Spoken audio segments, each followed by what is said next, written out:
Welcome to the WILCO United podcast, a video conversation for Gen Z.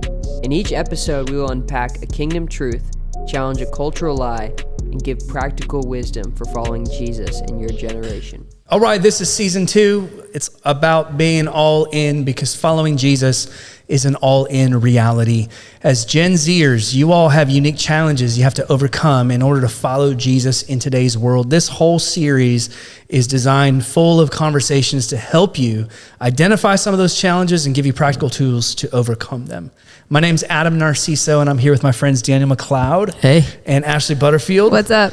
And today, this conversation, we're talking about breaking through the FINSTA life. Okay, what do we mean by that? It's the temptation a lot of young Christians fall into of having divided lives. One life at home, one life at school, one life for church. It's like fake insta spirituality. Right? Yeah. And the person who doesn't break through the FINSTA life will never go all in with Jesus. It's true. I want to hear from you. Where in life, how do we feel the pressures of the divided life? What has this been like in your story as you felt it, as you've brushed up against it? You want to go first? You go. Okay, so for me, I grew up a pastor's kid. PK. My parents have a church in Nashville. They've been doing it for 28 years. Anyways, grew up just right in the heart of seeing inner city work and then church and church life. And I grew up in a public school. I went to public school all but 1 year. And, I got saved when I was 4. And then I would say when I was about 12, I definitely was lukewarm and was definitely living a FINSTA life where, everyone at church would think, oh my goodness, Daniel, he's amazing. Like the pastor's kid, he's so sweet. And then, reality, 8th grade, I was just like bullying kids, being super rude. Did some of the I never got into fights, but every last period of 8th grade, we get all the guys to fight every day. Like was hopping in gangsters' cars, driving to practice, soccer practice, just living 2 different lives. Wow, yeah. And it was totally, I definitely was, but I still was perceived as I loved God, and even at school too. So it was, I was definitely living in that. And I really saw an example in high school from a guy who was older than me and still was, had desires of the world where I wanted to be popular and wanted girls to like me. And but this one guy, he just loved me like Jesus and drove me to practice. And then also drove me to his church. But he was just a popular guy, so I really looked up to him a lot. And I would say that I even for at least a year there was friends with him for the wrong reasons of just wanting to be with someone who's popular and would accept me. But when he graduated, it really hit me, the impact he made on my life. And I go, man, I just want to live like him. And that's all I could think. Then I realized after thinking about okay, how am I going to live like him? How can I do this? How can I have his charisma or whatnot? I realized, no, the reason I want to live like him is because he lived like Jesus. Yeah. And that's when I went all in. Huge. So we talk about the FINSTA life. It is a divided life. Like for you, there's a part of you that wanted life with God. And so, the problem is we know how to behave in church, right? Yeah. And then there's this other part of you, as you said, just you just wanted worldly things. Yeah. And so you went after that. And so depending on what environment you were in, that determined how you behaved. For sure. That's the divided life. Yeah. What drives that in people? Why is that so compelling? Why is this so prevalent? So many people live in FINSTA spirituality, especially young people. Why? Acceptance. That's what it was for me. I want to be accepted everywhere. I want to be liked everywhere. Didn't want to be hated by anybody. Wanted to just be cool with everyone, and it's actually a real neutral mentality, which is no place you want to, if you're standing for good or you're standing for evil, you definitely don't want to be neutral, because you're not actually standing for good. Yeah. Right. That's kind of where I was. I feel like a lot of it is fear of man, but also like just not knowing your identity in general. Yeah, and I think we talked about this on the last season, but we talked about like a chameleon Christian who kind of morphs because they don't even know who they are, and they just want to feel acceptance. Like they want to feel like they have value and worth. So they're going to do whatever they can around whoever they're with to get that. Yeah. And it's just like deception from the enemy to keep sure. you from becoming who God created you to be. And like, we just don't even realize it until we realize it. Yeah. I remember for me, my biggest time of this was actually my freshman year of college, because it was my first time like outside of the home. And just like, I was actually at a Christian school, but for the first time I was surrounded with so many people who said they were Christians who were living lukewarm. Wow. And so then it was like, oh, maybe the way I was doing it wasn't actually right. Like, because in high school, I was that Christian girl. I didn't party. I never got invited to parties. Like, I did my best to do what the Bible told me to do as well as a high schooler knows how. But when I got to college, it's just so funny because I was like, oh, well, they're all doing fine and they're living like the world. And I didn't realize like I became the most depressed, the most anxious, the most like, I mean, it was terrible. And it's funny when I look at it in that season of life, because my Instagram doesn't even show an ounce of struggle. And yet like all the pictures I posted, and like that is such a perfect depiction of what real life actually is like, that was actually one of the hardest years of my life. I went through more trials than I ever have before. But your Instagram was lit. And yeah, and it looks so good. And so like from the outside, IG was straight. the same lie I was believing in other people who were Christian and like living like the world, I was like, I'm believing that lie and I'm putting that same lie out there for everyone else, you know? Right. It's so crazy. Sure. So it's almost like social media sets us up to live these divided lives, right? Yeah. Like, and so the whole world's doing it on some level, right? Yeah. The whole world's living divided on some level. We bring that divided kind of lifestyle into Christ, into spirituality, and it just train wrecks it. Yeah. Mm-hmm. Jesus said crazy things like, man, you can't love the world, right? Yeah. And be a lover of God. Yeah. And so, as we turn the corner here, we want to give practical tools for young people to like break out of the Finsta life. Like, Sure. What did it look like for you, and what practical things can we put in the hands and minds of young people that will help them break through? I say one of the biggest things is choose your friends wisely. Like, you are who you hang out with. And if your people are influencing you away from the Lord, like, check that.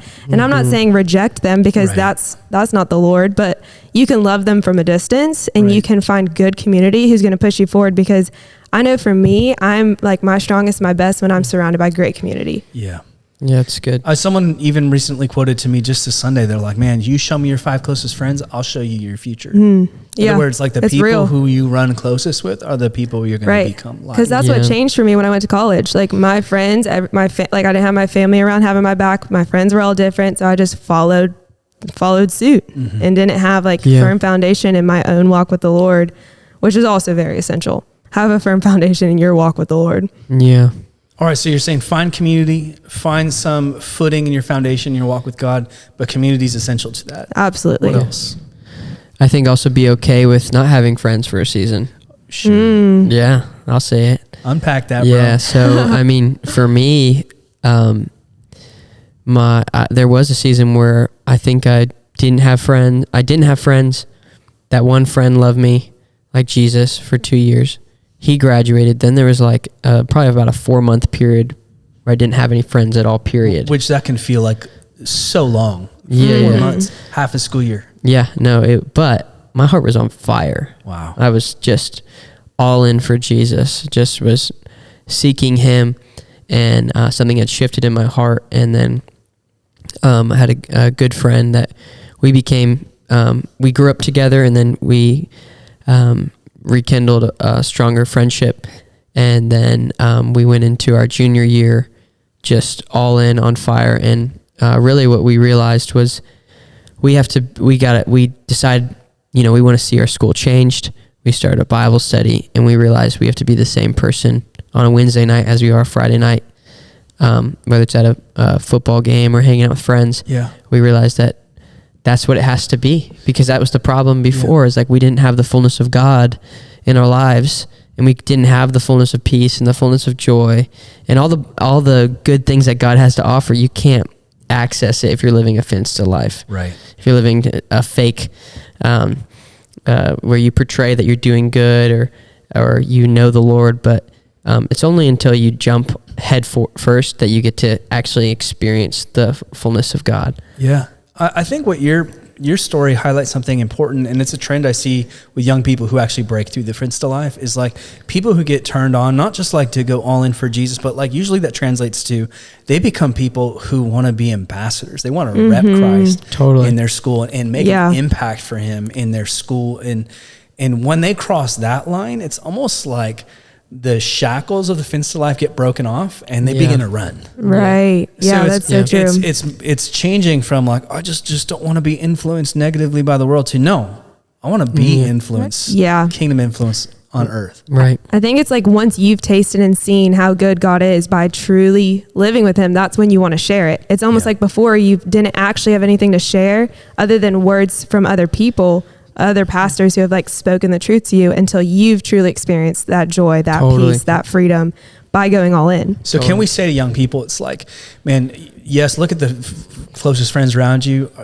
Are they not pushing you into Christ? You know, find community who is. Yes. Yeah. Like, and look hard. Yeah. On your school campus. Like, reach out to WILCO. Reach out to WILCO. Right. Hey, find like, if you don't find it in like the youth group at a church you're a part of, maybe find it in another youth group. Yeah. Like we're even saying that, like, find people who want to run hard after God. Right. And run with them. Yeah. And it might take a while. So you have to be okay with being a little lonely for a minute. Yeah. So maybe unpack that. Like, we've all experienced loneliness. Yeah. And what does it look like for someone to walk through loneliness and still not live a divided FINSTA life? Yeah. Well, it's seeking the Lord daily and just being okay with saying, Lord, I trust you. That's the biggest thing that kept me through it.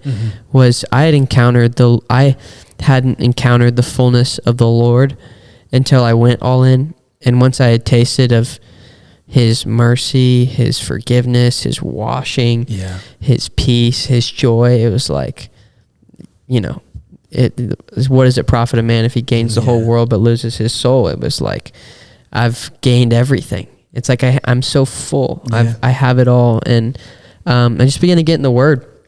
Got in the Word, and the Word really sustained me, protected me, guided me. The Scripture says your Word is a lamp unto my feet. And there's scriptures that just like really pierced my heart as I just dove into the Word. Like, I've set the Lord always before me, because he's at my right hand, I will not be shaken. Yep. And so actually something I guess I could tag on is I really found that I wasn't alone. Come on. Because I have the Lord. He's at my right hand and I'm not shaken. That's huge, man. And it's like loneliness is like one of those catalysts, though. It's like we experience a little bit, enough sadness, enough loneliness where we're just like, forget this. Yeah. I'm going to respond to this invite and go hang with these friends or go to this party. Yeah. But really it's like we've not reached for God. We've not set the Lord before us. Yeah. To find that we're actually not alone. Yeah. Right. And I feel like he allows that, also the flip side of like a catalyst to propel you closer to him, where you find yourself in a place of desperation of like, I actually can't do it without you, because, everyone else has kind of betrayed me or turned their back or like isn't meeting me here. But like, so you have to, your Word says you will, you gotta, and you get to learn that for yourself. And I think what's cool is you kind of walked through like 3 different practical tools. You had someone to look up to, like a leader, a mentor. And I feel like that's another key I was thinking of while we were talking, of like going all in, is like someone who can help teach you what they know. And like, we don't know everything once we're older, but like we know a little bit more than before to help you learn it earlier than we had to. Yeah. Huge. And then you had your time to grow your foundation with the Lord, which was alone. Like you had to get footing with the Lord on your own, and then you had someone to run with. And then now more and more people to run with who are like, they have the same footing, they have mentorship, they have gone all in. And I feel like those 3 are like so key working all together. Totally. And I think that the most foundational was the alone, because I actually found to have a relationship with God in a really deep way. And it was I remember I'd go to like worship nights with our church, and sometimes it was just literally just me in the room, and I was so satisfied to be there for hours. Like, Wow. like it's just me and you, God. Like, if it was just me and you, we could do this. Yeah. Like, it was like, this is awesome. I think one parting thought for me at least is on the loneliness front. We didn't really plan on unpacking loneliness, but like God's on that, is when you are under a loneliness type heaviness, and sad, like take note of the behaviors that you're doing that like exploit or like balloon the loneliness. Mm-hmm. So like if you're under that and then you hop on social media and start scrolling for an hour, like if that increased your sense of loneliness or despair, like I don't have any friends, everyone else is hanging out together, but not me. Man, get off the gram, get off the socials for a minute. Like, absolutely. Yes. The enemy will use that moment to exploit your weakness and your vulnerability. Yeah. And then to bait you into going down a path that you're not made to go down. Yeah. Right. But instead follow the Lord. And so maybe we end with Psalm 16. You quoted it, brother. Yeah. David said, I have set the Lord always before me because he's at my right hand. I shall not be greatly moved. Amen. So good. So good. Boom.